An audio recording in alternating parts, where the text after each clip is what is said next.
வணக்கம் நண்பர்களே, விஜயபிரேக் பேசுகிறேன். என்கிட்ட ஒரு பிஸ்னஸ் பிளான் இருக்குது சார். எப்படி அதை ஆரம்பிக்கிறது? மிக முக்கியமான 2 விஷயத்தை நான் சொல்கிறேன். முதல்ல உங்களுடைய டார்கெட் செக்மெண்ட் என்னது, உங்களோட கஸ்டமர்ஸ் யார், உங்களோட வாடிக்கையாளர் யார் அப்படின்னு நீங்கள் தெரிஞ்சு வச்சுருக்கீங்களா? இன்னைய ப்ரோக்ராமுக்கான ஸ்பான்சர் ஆர்யா நிதி லிமிடெட். இப்போ இன்வெஸ்டருக்கு ஒரு பெரிய சேலஞ்ச் இருக்குது. என்ன தெரியுமா? Login period. அது 1 மாதம், 2 மாதம், 6 மாதம், 12 மாதம், 2 இயர்ஸ், 3 இயர்ஸ் இப்படின்னு லாக்இன் பீரியட் இருக்குது. உங்களோட பணம் பாதுகாப்பாகவும் இருக்கணும், அதே சமயம் நல்ல ரிட்டர்னும் கொடுக்கணும். எப்போ வேணால் எடுத்துக்கலாம், காலையில் போட்டு கூட ஈவினிங் எடுத்துக்கலாம். இந்த மாதிரி ஆப்ஷன்ஸ் இருக்கா அப்படின்னா கண்டிப்பாக இருக்குது. ஆர்யா நிதி லிமிடெட். கீழே இருக்க நம்பருக்கு கால் பண்ணி பேசுங்க அல்லது லிங்கை கிளிக் பண்ணுங்கள். கஸ்டமர் சொல்கிறது வேர்ட் கால் ஐடியல் கஸ்டமர்.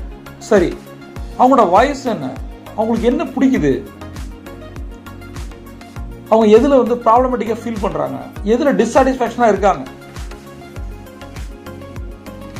இதை நீங்கள் புரிஞ்சுக்கிட்டாதான் மார்க்கெட்டே பண்ண முடியும்.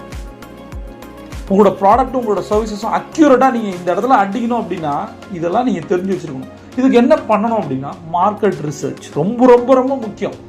இந்த வாடிக்கையாளர்களுக்கான ஒரு புள்ளி விவரத்தை நம்ம எடுக்கணும். மார்க்கெட் ரிசர்ச்சில் போய் இதுதான் இதுதான் இதுதான் அப்படின்னு ஒரு பாயிண்ட் எடுக்கும்போது தான் நாம் நம்மளுடைய ப்ராடக்டையோ சர்வீசஸையோ மார்க்கெட்டில் இறக்க முடியும். இதில் இப்போ 2 விஷயத்த நான் சொல்கிறேன் பாருங்க. இப்போ மார்க்கெட் ரிசர்ச் போனாலும் எப்பயுமே ஒரு கம்பெனியை நம்பாமல் எப்படின்னு ஒரு டாக்டர்கிட்ட போகும்போது செகண்ட் ஒப்பீனியன் போகிறோம், அது மாதிரி இன்னொரு கம்பெனியும் நீங்கள் போனீங்க அப்படின்னா கண்டிப்பாக உங்களுக்கு ஒரு ஐடியா வரும். அதனால் மார்க்கெட் ரிசர்ச் ரொம்ப முக்கியம். டார்கெட் மார்க்கெட் உங்களுக்கு முக்கியம். கஸ்டமருக்கு உங்களோட ப்ராஸ்பெக்ட் என்ன பிடிக்குது, அதை உங்களால் குறைஞ்ச காசில் நல்ல சர்வீஸில் நல்ல குவாலிட்டியாக தர முடியுமா அப்படின்னு உங்களுக்கு நம்பிக்கை இருந்தால் நீங்கள் உடனே உங்களோட பிஸ்னஸை ஸ்டார்ட் பண்ணலாம்.